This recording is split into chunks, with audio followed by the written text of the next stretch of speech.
Hi. If you've got one of these little Gtech handheld hoovers, I think it's I'm not sure, I think it's the Mark II, it's a Type ATF. The model number is 113A0105. Now, if you've got one of these little hoovers like this one here, and the switch doesn't work, or it doesn't turn on, the likelihood is it's going to be the switch. It possibly could be the battery or connection somewhere's broken, but I've found in this case, it's the actual switch itself. Now, I took all the screws out and what have you, which are still on the bench because I haven't put them back in yet, with a torque driver. And it wasn't necessary, because to get to the switch, all you have to do is pop the switch out. And to do that, all you can do is you grab a little screwdriver like so, and you prise it open like so, getting your screwdriver, and it just pops off. Be careful though, because obviously you don't want to break it, because that wouldn't be very good, would it? But it does. Oh, there you go. It pops off. So that now is popped off there. And there you go. This area here has the little spring clip.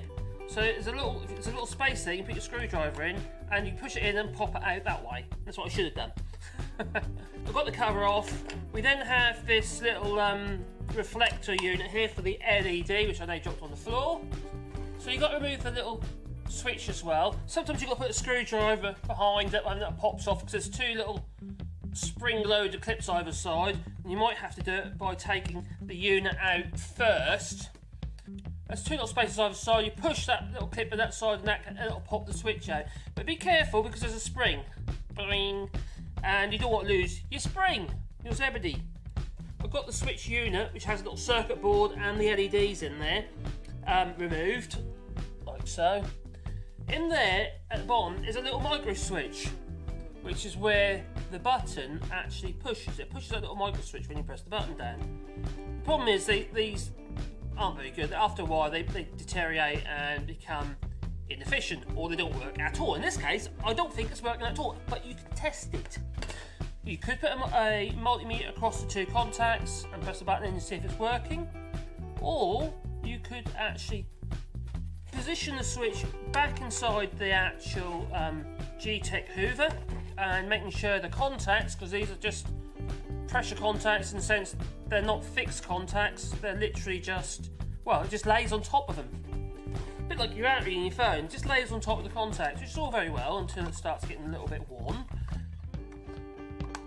So we just lay that on there like so, but then we can use a link wire. In this case, this is a piece of electrical cabling from a house, and you can cross over diagonal connections. If it doesn't work, you've got to make sure that it's seated well, because you haven't got the cover to hold it into place. It didn't work that time, so let's try again.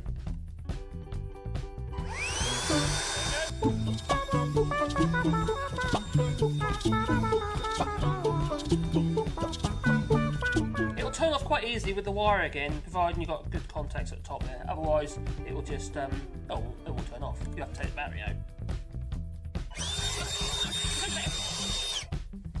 So the conclusion there is that the actual switch itself isn't working.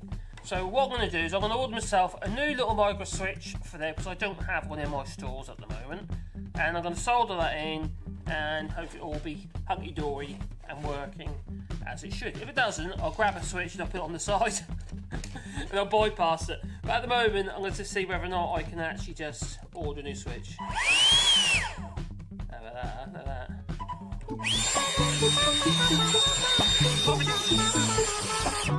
There you go.